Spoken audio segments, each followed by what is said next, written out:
voltamos com o nosso Tome Ciência. Hoje nós estamos discutindo as doenças nesse tempo de modernidade.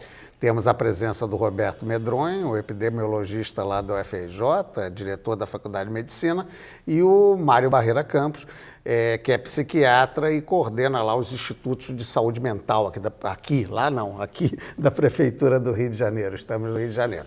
E terminamos o bloco anterior exatamente com o Mário falando do aumento de problemas de depressão e nessa vida moderna de problemas cardíacos. Aí eu vou lançar uma coisa para ver se é lá de trás ou de agora mesmo, Medronho.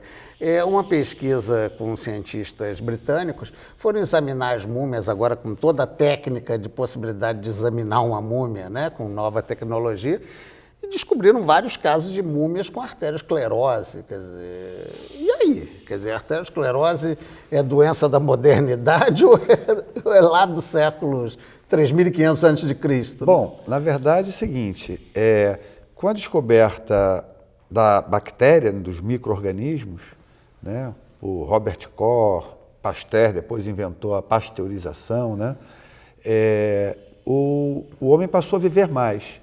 Como é que era antigamente? Antes você morria com 30, 40 anos de idade, a imensa maioria das pessoas... A média que eles davam era de 45, quando muito. Sim, quando muito. Morriam, na sua imensa maioria, de doenças infecciosas, né? Ou então provocadas por guerras, né? Principalmente, né, entre os soldados. Podemos até nos escolar aqui um pouco no Mário, quando ele falar de Machado de Assis, a gente pegar os tuberculosos charmosos da época dos séculos passados. Exatamente. Que morriam... Tísica, né? Tísicos, exatamente, que morriam cedo, né?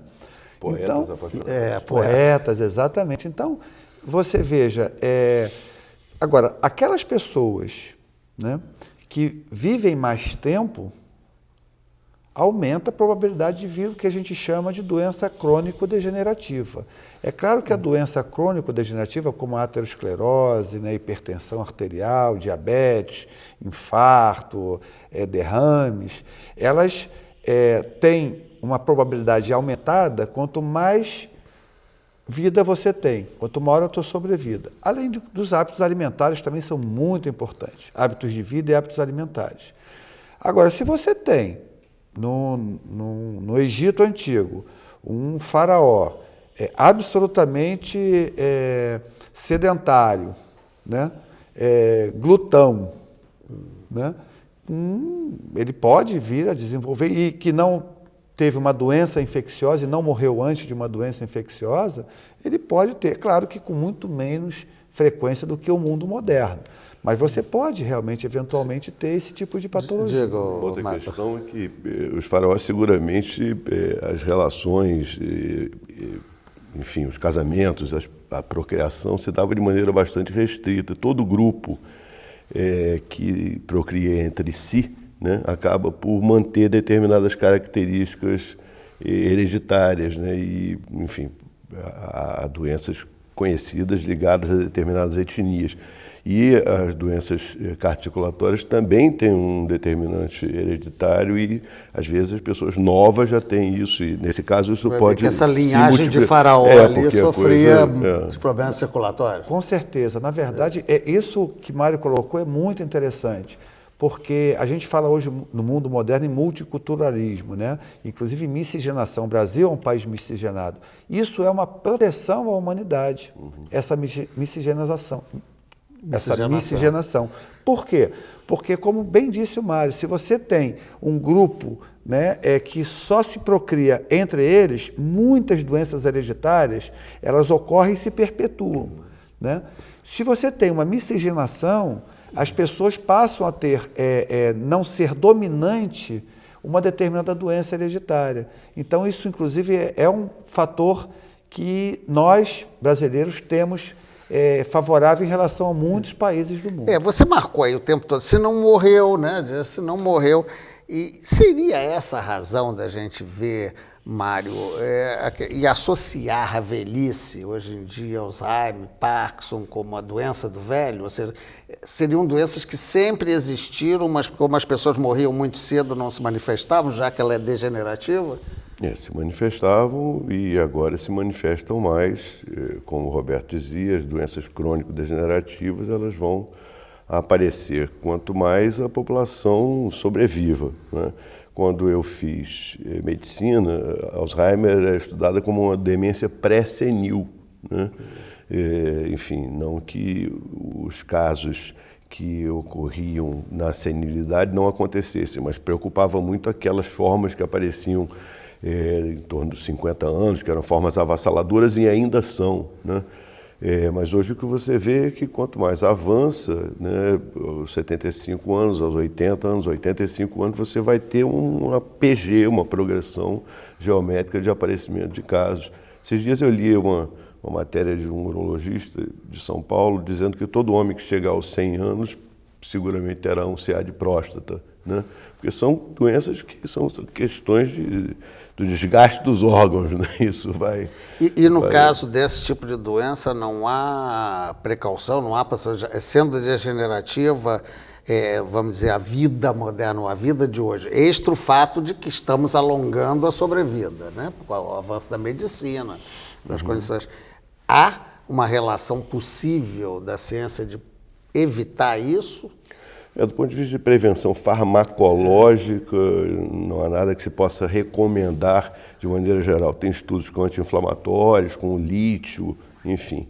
Mas você tem medicamentos com os quais você tenta evitar a progressão da doença, né? E em algumas situações você consegue alguma reversão e alguma melhora, mas no geral, os medicamentos anticolinesterásicos, enfim, que você dispõe hoje, eles evitam uma progressão mais rápida, né? O que você tem como maior fator protetor, né, para as perdas cognitivas associadas à evolução do Alzheimer é o exercício físico.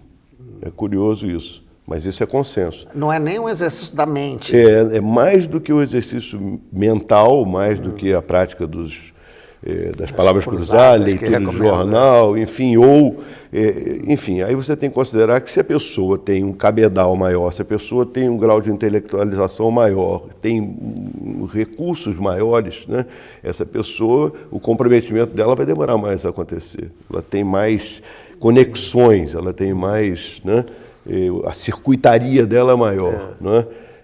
Agora, isso não previne, né? Efetivamente, o que tem efeito significativo, estudado, é o exercício físico. Na verdade, eu acho que existe um outro fenômeno da modernidade que Mário abordou muito bem, que a gente chama de medicalização da sociedade, né?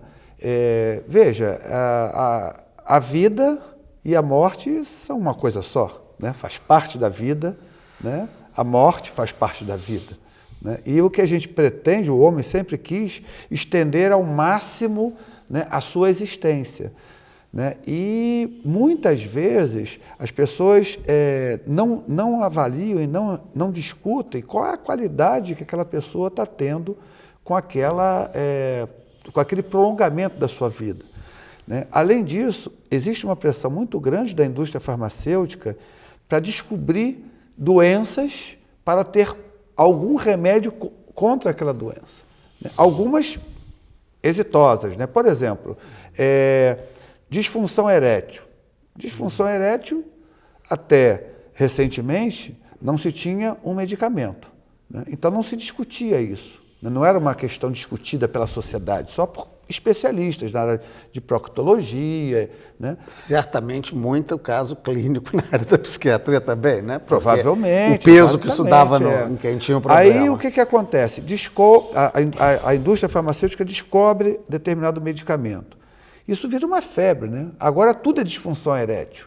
Agora as pessoas estão com problemas de relação, né? Acham que vai resolver tomando um remédio contra a disfunção erétil, né? Então, inclusive jovens, mulheres tomando remédio para disfunção erétil, né?